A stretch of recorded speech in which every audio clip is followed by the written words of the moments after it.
अस्सलाम वालेकुम स्टूडेंट्स, आज हम स्टार्ट करेंगे question answer in question number 7.7।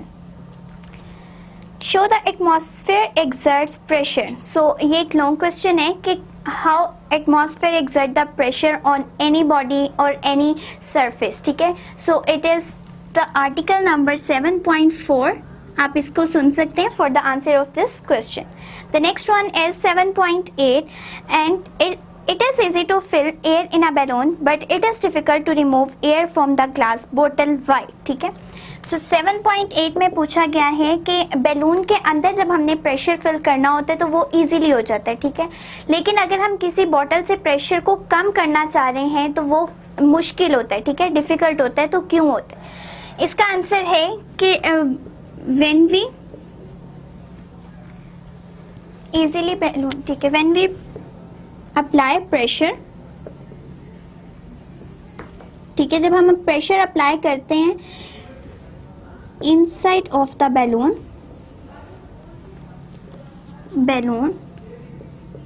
Due to difference इन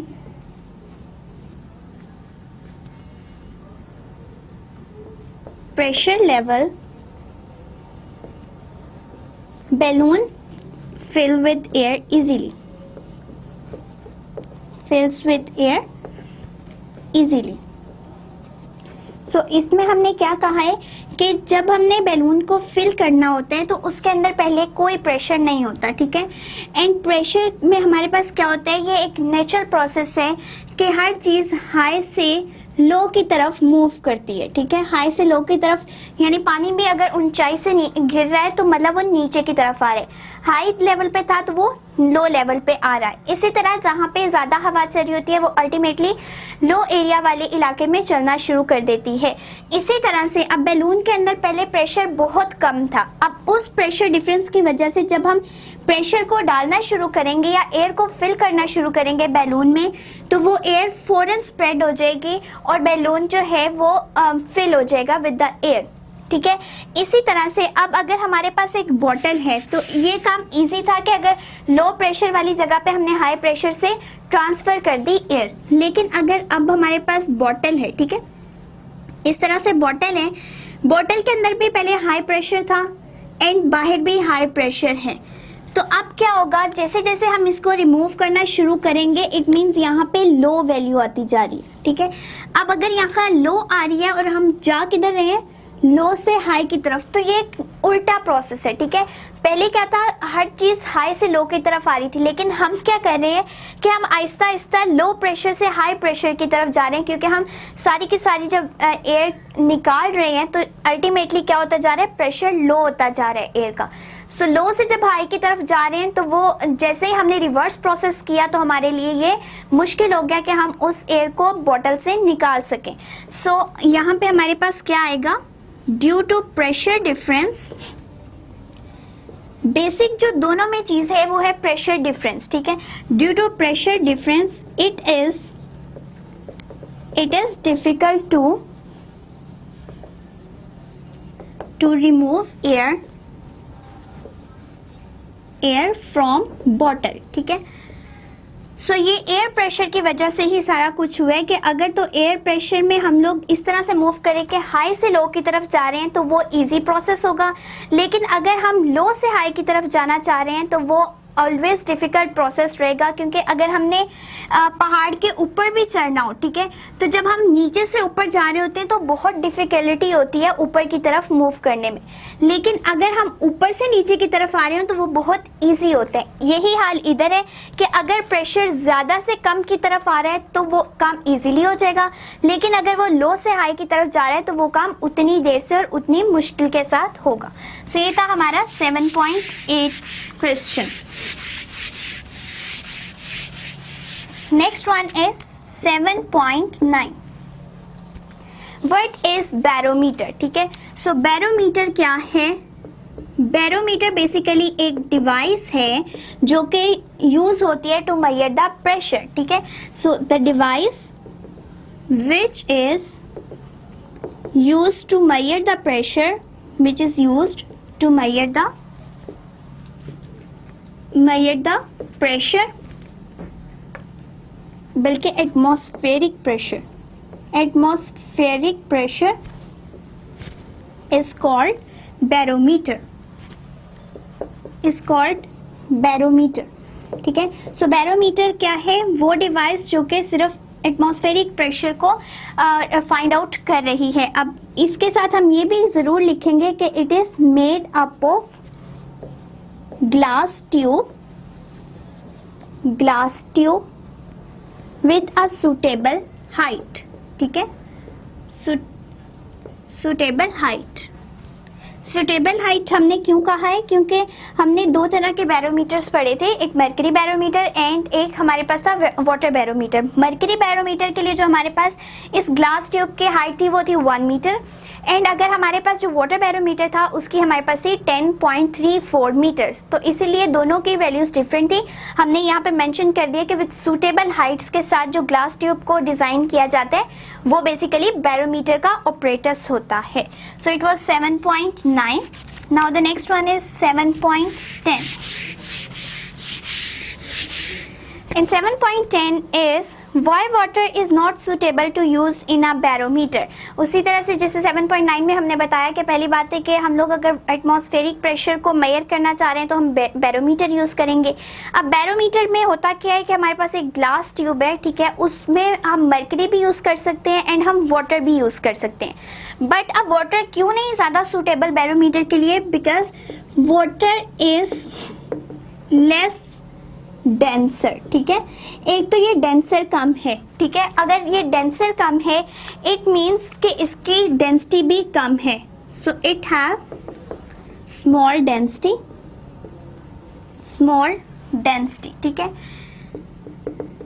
जो चीज़ ज़्यादा थिक नहीं होती वो नीचे की तरफ बैठती जाती है। ठीक है, वो बैठती जा रही है, इसका मतलब है कि उसकी डेंसिटी कम है। अब अगर डेंसिटी कम है तो हमें जो इसके लिए ग्लास ट्यूब डिज़ाइन करनी पड़ेगी उसकी जो हाइट है वो ज़्यादा होगी। ठीक है, एंड अगर हाइट ज़्यादा होती जा रही है तो हमारे पास एक कन्वीनियंट वैल्यू नहीं आएगी, कोई ज़्यादा अच्छा आंसर नहीं आएगा। सो वाटर चूँकि उसकी स्मॉल डेंसिटी होती है इस वजह से we have to design a glass tube of 10.34 metre. ठीक है, सो हमें क्या करनी पड़ेगी? डिज़ाइन करनी पड़ेगी एक ऐसी ग्लास ट्यूब जिसकी हाइट हो ऑफ 10.34 मीटर हाई। ठीक है, या इस तरह कर लें, we have to design a glass of height 10.34 meter which is not suitable. ठीक है, which is not suitable.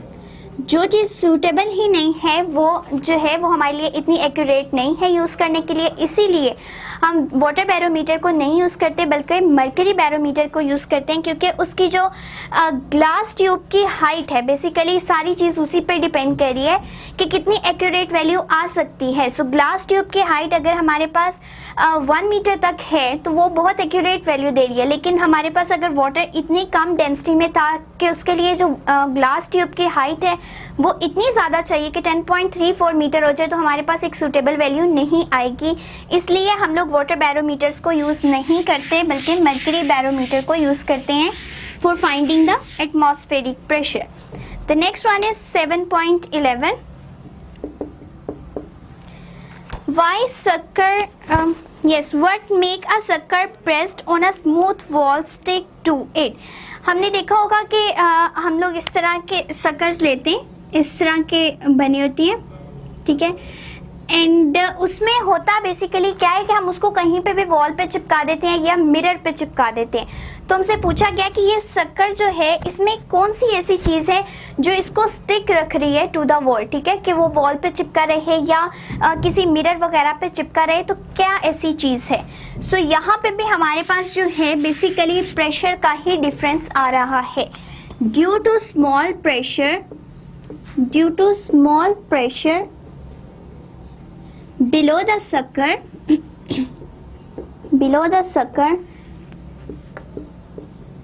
makes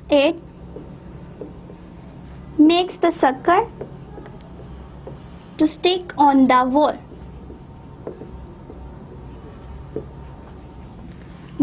ठीक है। सो जो हमारे पास उस एरिया के अंडर जितना प्रेशर आ रहा था, लेट्स सपोज हमारे पास ये है सक्कर, ठीक है, छोटा सा है। अब उसके अंडर देखें एंड बाहर देखें, बाहर क्या है, बहुत हाई प्रेशर, ठीक है। अब यहाँ इस सारे एरिया में क्या था, बहुत ही बिल्कुल स्मॉल प्रेशर था एयर का। उस स्मॉल प्रेशर की वजह से क्या हुआ कि ये जो है वॉल पे स्टिक कर गया, वो चिपका रहेगा उतनी देर, ठीक है। वो सारा कुछ हो क्यों रहा है, बेसिकली प्रेशर के डिफरेंस की वजह से। सो ये था हमारा 7.11 आंसर के जितना भी हमारा प्रेशर का डिफरेंस आता है उसकी वजह से ही तमाम प्रोसेसेस होते हैं। एंड वही जो है एक बेसिक रीज़न है कि सक्कर भी वॉल के साथ अटैच रहता है या मिरर वगैरह के साथ अटैच रहता है, क्योंकि उसके जो निचली सरफेस पे प्रेशर बहुत ही कम हो जाता है। So next one is 7.12. Why does the atmospheric pressure vary with the height? So 7.12 है हमारे पास कि जो प्रेशर है एटमॉस्फेरिक प्रेशर वो हाइट के साथ साथ क्यों चेंज होता जाता है, ठीक है। सो सबसे बड़ा इसका फैक्टर है डेंसिटी, ठीक है। जैसे जैसे हम हाइट पे जाते हैं डेंसिटी कम होती जाती है। इट मीन्स वाटर मॉलिक्यूल्स जो हैं वो बहुत दूर दूर होते हैं, ठीक है। एयर की डेंसिटी कम होगी, एयर हैज़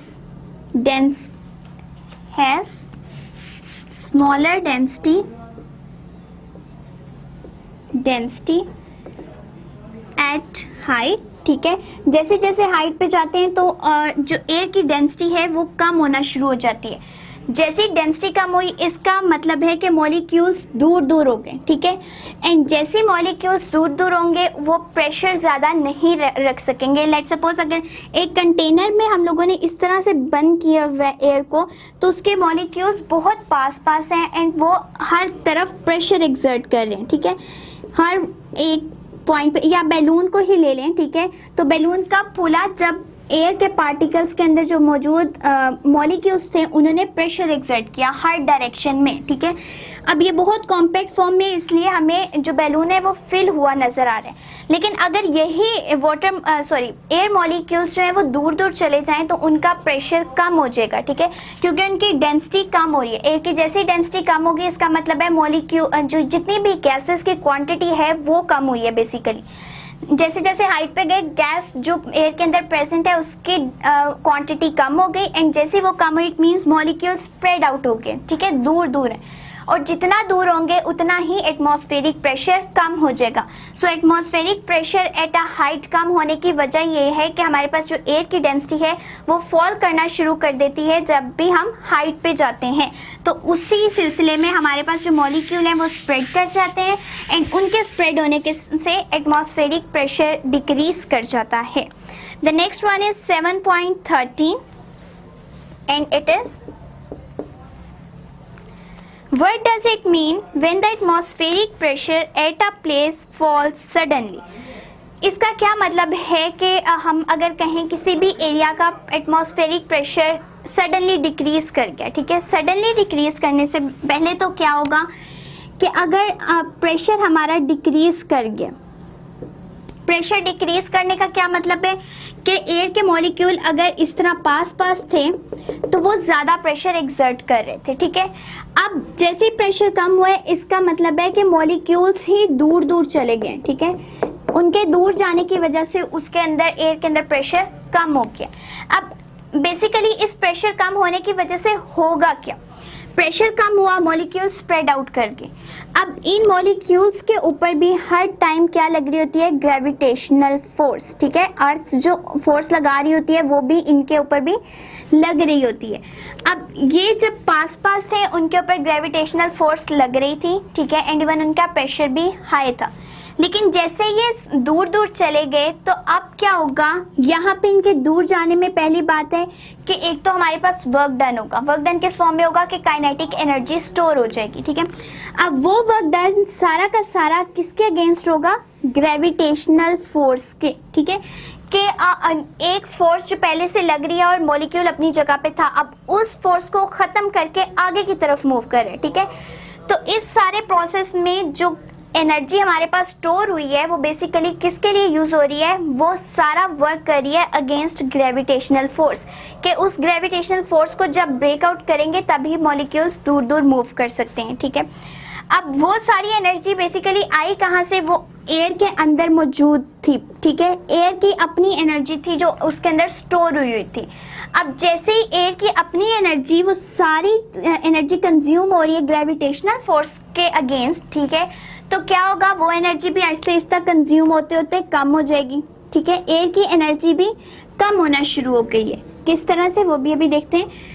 जैसे वो कम होगी इट मीन्स कि अब हमारे जो एनवायरनमेंट में ठंडक होना शुरू हो गई है, क्योंकि एनर्जी कम होती जा रही है। जिस तरह एनर्जी कम होगी उतनी ही ज़्यादा ठंडक प्रोड्यूस हो जाएगी। इट मीन्स अगर हमारे पास प्रेशर सडनली फॉल कर जाता है तो हमारे पास कोल्ड वेदर आ जाएगा। ठीक है, अब वो सारा क्यों हो रहा है कि हम उसको इस तरह वर्डिंग में लिख लेते हैं कि व्हेन प्रेशर डिक्रीजेस, ठीक है, when there is a sudden fall in pressure, इस तरह से when there is a sudden fall in pressure,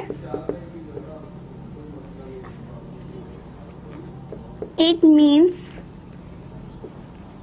the molecular distance increases and the energy of air, the internal energy of air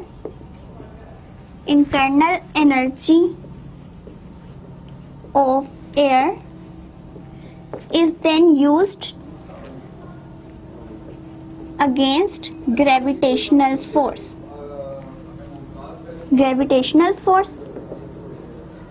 So as internal energy of air decreases,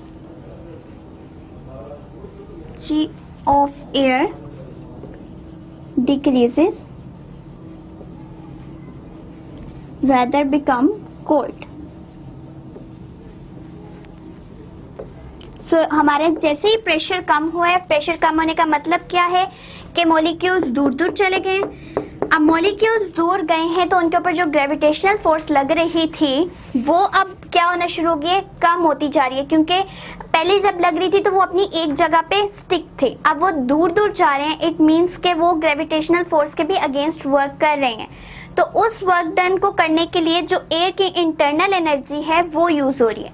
and जैसे ही air की internal energy use होगी हमारे पास जो है weather क्या हो जाएगा, cold हो जाएगा, क्योंकि जितनी भी टेम्परेचर था वो सारा का सारा कंज्यूम हो जाएगा अगेंस्ट ग्रेविटेशनल फोर्स, क्योंकि मॉलिक्यूल दूर दूर जा रहे हैं। एंड जैसे ही हमारी internal energy of air use होगी उसी तरह से हमारा जो है वेदर वो कोल्ड हो जाएगा।